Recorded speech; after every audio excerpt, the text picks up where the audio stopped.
When I was younger, I used to stay with my grandparents a lot, especially on the weekends. And in the summer, we'd go on these short little trips, to like Sault Ste. Marie for the day or Niagara Falls, something that would pretty much be the whole day. And my grandpa was a stickler for making sure that everything was locked. All the doors were locked before we left. So every time before we'd go, we'd get the question, did you lock the doors? Well, yeah. Did you lock the front and the back doors? Well, yeah. So this one time we're rushing around because we're going on one of these short little trips. And my grandma's in the kitchen getting our sandwiches and everything ready, to take on our little jaunt that we're going on. My grandpa's doing something outside. So he finishes whatever he was working on. And then he yells to my grandma, Jenny, are you ready? Let's go. Come on, we got to go. So she hurries up and grabs everything, throws the sandwiches in the bag, grabs their thermos of coffee because you have to have that no matter where you're going. And she got all this stuff, locked the doors, and we get in the car and we're ready. And then my grandpa comes and he's getting ready to get in the car, and then he does one of these things. If you've ever done that, you know where I'm going next, right? So he says, Jenny, where did I leave the keys? And she gives him that look like, how am I supposed to know what you did with the keys? And it was at that moment that I learned how to climb through the kitchen window to get the keys. Thankfully in those days I was a little smaller and a little more agile. But I never understood why we locked the doors, but we never worried about the windows, right? They were always for some reason unlocked. Anyway, over the past few weeks, we've been working through some specific areas in the Gospel of John. And we've been focusing on some important things that Jesus said, some statements that he made. For example, he said, I am the way, the truth, and the life. He said, I am the bread of life, or I am the good shepherd. And collectively, these things are known as the I am statements. And there are times when Jesus describes in kind of an unusual way his relationship with us and what that really means for our lives, the significance of having him as part of who we are. So as we look at these over the next couple weeks, we've still got a little bit more in there, really think about what was Jesus saying, what was he trying to get across. Because as we've talked about over the past couple weeks, some of the things that Jesus said were not really well understood by the people. Sometimes they looked at it and they said, that's too divisive. I can't get behind that. Or maybe it was something that was just a little bit too difficult to accept. And as we look at these things, we have to wonder, is it that much different than how people see Jesus today? Many of the things that he said and did are still a struggle for a lot of people to either accept or to put into their lives. So each week what we're going to be doing is taking a deeper look at these messages, these I am sayings, and trying to figure out what's Jesus trying to get across for each of us. So in chapter 10, that's where we heard the reading that Mike shared with us a little while ago in John's Gospel. Jesus tells the followers and the people there, he says, I am the gate, or the door, depending on your translation. And it's a theme as we look through Scripture we see over and over again. And sometimes the way it's used or the context fits things that we can kind of relate to today. Think about the doors that we use. And what are they for? What do we do with them? Well, part of it is they provide access, right? If we had a room with 4 walls and no door, it wouldn't do us much good, especially if we're on the inside, we couldn't get out. We use walls and doors for protection, to keep out the elements, to keep out the villains that are out there, or the stray animals that might try to get in. Doors separate one room from another. If you've ever been with a group of people, or maybe you had a lot of siblings growing up, you can appreciate the need for a door, especially on the bathroom, right? Doors can even work as a decoration. They can present a boundary. And we see them all over the place. In our cars, in our homes, our schools, our places of work. We even use little gates to keep our kids from climbing up the stairs or getting out from wherever we're trying to contain them. We use those to keep our dogs and our pets in place. So we understand from that point of view the use of doors and gates. And that's not too unlike how the people were when Jesus was telling the story. They kind of got where he was coming from. So Jesus would take, in all of these statements that we've been looking at, he takes something that's ordinary and simple and everyday and makes it into something extraordinary. So that's what we're going to talk about this morning. But before we do that, let's watch a struggle that we all face in some way or another. Hey,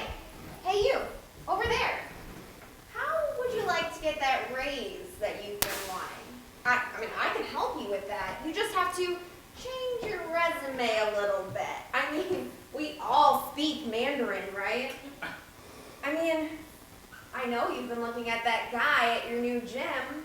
You want his number? I mean, yeah, you're married, but what he doesn't know won't hurt him. I see. You're more tempted now.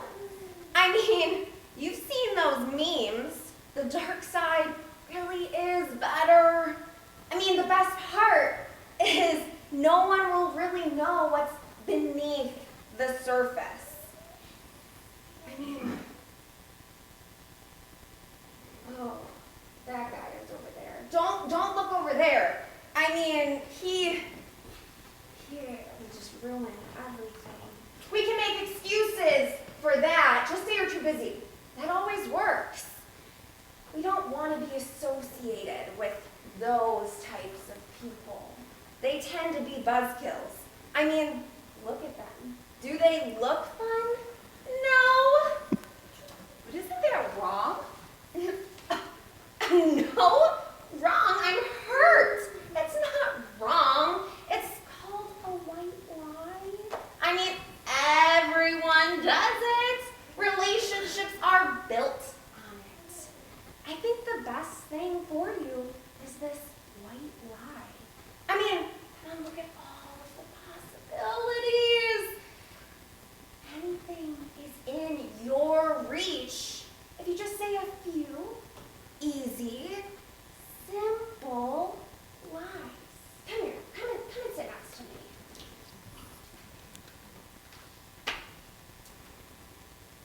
I think we're good now. Ever been there? Maybe not exactly there, but during the turn of the century, 20th century, a Scottish preacher and Old Testament professor by the name of Sir George Adam Smith, he shared an experience he had while he was on a trip to the Middle East. And this is what he had to say. One day I was traveling with a guide, and he came across a shepherd and his sheep. I was intrigued by our meeting and fell into a conversation with him. The man showed me the fold into which the sheep were led at night. It consisted of 4 walls with a way in. I said to him, that's where they go at night? Yes, said the shepherd. And when they are in there, they are perfectly safe? But there's no door, I replied. I am the door, said the shepherd.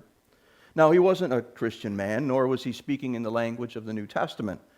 Rather, he was speaking from the Arab shepherd's standpoint. I looked at him and said, what do you mean by the door? The shepherd said to me, when the light has gone and all the sheep are inside, I lie in that open space and no sheep ever goes out but across my body, and no wolf comes in unless he crosses my body. I am the door. Now, I don't know about you, but usually when I picture a shepherd, it's somebody in a tunic with a staff or something, and there's a bunch of sheep following him through the desert, right? So I had never really thought about that this shepherd uses his body to protect the sheep. In fact, that's one of his roles, is to physically lay there to separate the sheep from those who are out to hurt him. And if we look at it from that perspective, it kind of gives a whole new meaning to what Jesus was talking about when he says he is the gate, doesn't it? Listen to the words again. Jesus told the people, I am the gate. Whoever enters through me will be saved. They will come in and go out and find pasture. The thief only comes to steal and kill and destroy. But I have come that they may have life and have it to the full. If you remember a few weeks ago, we talked about Jesus as our good shepherd, and that he was there to provide for us, to care for us, and lay down his life for his sheep. So when we put all of that together, we see that Jesus literally stands between us and the devil and the things in the world that are trying to hurt us. And it gives us a new perspective on what it means for Jesus to be the gate or the shepherd. And if we look at it from that perspective, it can be really comforting. You know, most people, when they hear about Jesus, or they maybe know a little bit about Jesus, they've heard the story that this man came from God and he came to save sinners. The Apostle Paul puts it like this. He says, Christ Jesus came into the world to save sinners, of whom I am the worst. But sometimes we miss what that really means. When Jesus described himself as the gate, He was implying he's our security. He's our protection, the one who watches over us. Not only did he lay down his life as he laid between us and the world and the devil, but he became a barrier that the devil could never break through.